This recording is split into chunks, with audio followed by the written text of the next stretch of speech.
welcome back to another episode of Wild Bills Podcast. Today is July 8th, so we're coming off the 4th of July weekend. Hope everybody had a good week and was able to celebrate. However method you choose to, whether it's celebrating, not celebrating, staying far away from fireworks, or losing fingers, whatever you prefer. Hopefully you still have your fingers, hopefully no accidents happened, hopefully you stayed safe, and hopefully you had a lot of fun, like I did. Still recovering.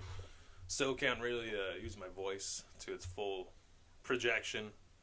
It hurts. It really hurts to talk into this microphone right now. But in spite of it all, in spite of the lack of demand, here I am, giving you more of this premium Chicago Cubs reaction content. We had two series this past week, once again. One against the, in my opinion, National League favorite Philadelphia Phillies, and then against the Los Angeles of Anaheim, of California, of United States, of Earth, of Solar System, Angels. 1-2 against the Phils, 2-1 against the Angels, so 300, a 500 week, which is the bare minimum for me. Not freaking out, the absolute bar where the Cubs should be at least. So I can't really have too big of complaints. I knew the Phillies coming into town would kind of put us right where we need to measure ourselves for competence in, playoff situations. It measures us against a good team. The Philadelphia Phillies, like I said, probably going to be the ones in the NLCS against the Dodgers. And they looked like it, and we very much did not. The first game, there was a fake rally at the end to make it look kind of close for the Cubs, even though it really wasn't throughout the game. You just see like a real team in Philadelphia. You see, they string together hits. They hit the ball hard. They look confident. They make the right plays. They have a consistent pitching staff. One that you can really count on. And that's not something that the Chicago Cubs have had throughout the season.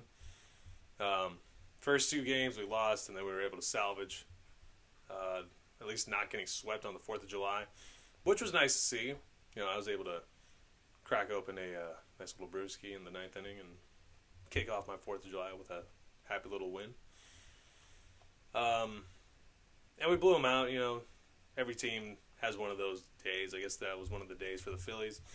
The Cubs looked good. Can't really complain about much after that. In that series, Shota and Imanaga had a pretty good game in the second game of the series. But again, it's just like the same story of the entire season. Doesn't really matter what they do as far as starting pitching. The offense isn't going to pick you up. They're not going to give you run support, especially not against a good team like the Philadelphia Phillies. So, honestly, I'm not super upset about not getting swept. That's the absolute bare minimum. So, something we can move on from. Hopefully look back and be like, this is kind of a sign of us maybe getting something together. We're absolutely not at the bottom of things, but for everything that's happened before this, I think we're pretty close regardless. And then we had the LA Angels coming into town. Another inferior team. That's always weird to see the Angels playing in Wrigley, because I think the first time they ever played there was 2012 or something like that. So, obviously with interleague play only becoming a thing in the late 90s, they wouldn't have ever played there beforehand, only if they were in the World Series, which they wouldn't be. And neither would the Cubs. So, always weird to see those uniforms at Wrigley Field. We saw the one game that really sticks out to me, besides obviously Justin Steele's complete game, 1-run, 2-hitter. Getting shut out 7-0 on another Kyle Hendricks start. It's like I said the other day when Kyle Hendricks had that one good performance. Don't be fooled, because we know what Kyle Hendricks is. He's not getting any younger. He's not getting any better. I think he exited after 2 innings off of an injury scare. I think it might be time. Even if he has like a little bit of gas left in the tank, this is a competitive, I like to believe, a team that wants to be competitive. And if you want to be competitive, you have to put the best out there. And at this point in time, I don't think that's Kyle Hendricks. So it is what it is, and I'm happy that he rode it out with the Cubs and he had his best years during the time where we were winning games in the playoffs and playing meaningful baseball in October. But I think it's over for Kyle Hendricks at least. So that was just like we did to the Philadelphia Phillies in that 10 to whatever, 1 or whatever. That blowout. The Angels did to us. Wasn't our day, but other two games, like I had mentioned, Justin Steele had the complete game, 2-hitter, 1 run. The vibes are back. Friday afternoon at the Federal Landmark, Wrigley Field, 1060 West Addison Street, Chicago, Illinois. It's over. It's over on Friday for everybody. So, it's good to see. No matter what, I think the Cubs are going to win that day. And it looks like Ian Happ is having a little bit of pop back in his bat, which is nice to see. Hayden Wesneski pitched super well in the series finale. So, semi-positive things coming out of this week. One thing not so positive, Colton Brewer, a relief pitcher, somebody that's supplementing an already not great unit on this team, punched a wall in the dugout and broke his hand. So who knows how long he'll be out. Super disappointing to see. It's exactly what you don't want to see. Everybody gets frustrated. It's a frustrating game. It's a humbling game. It's a game where if you fail 7/10 out of the time, you're still pretty good. So to see that happen in the dugout, that being allowed, that, just letting those feelings ruminate, kind of sucks. It's not something you really want to see. But it kind of summarizes exactly what the season has been for the Cubs and for the pitching staff specifically. So that's all I got for this week. 3-3, 500 week. We got 7 games coming up in 6 days. Going against the Baltimore Orioles, who I think are also a really good team out in the American League East. Going to be away over there, and then we're going to St. Louis, who I still don't think is a very good team. I still don't think our division is good, and we've just been completely underperforming this entire time.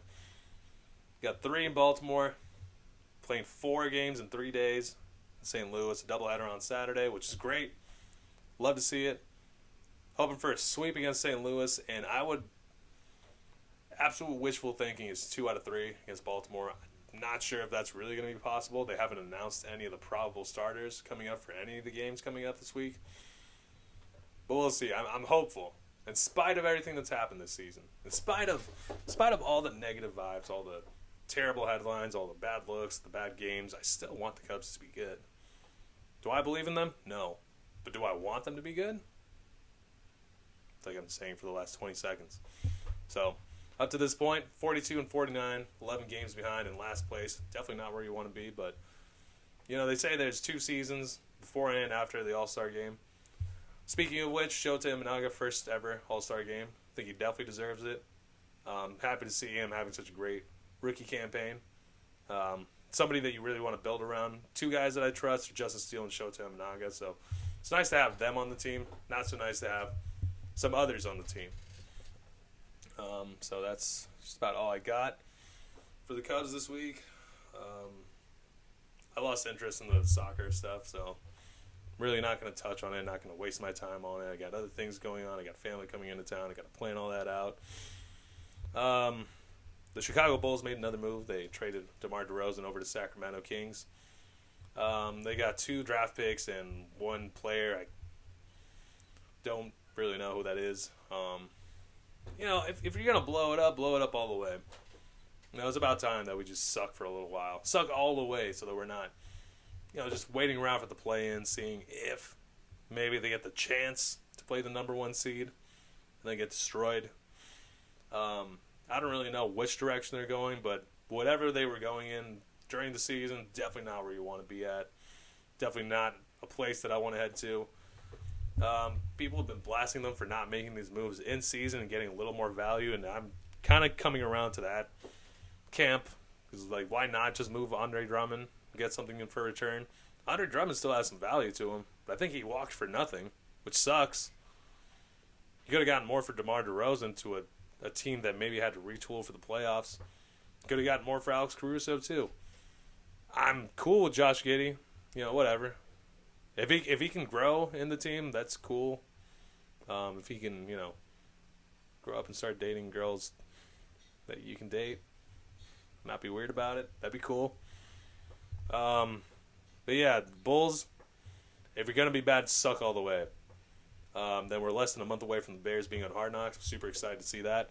Super excited to see how the team is vibing around and meshing with each other. I've been inside that facility, Hallis Hall, up in Lake Forest.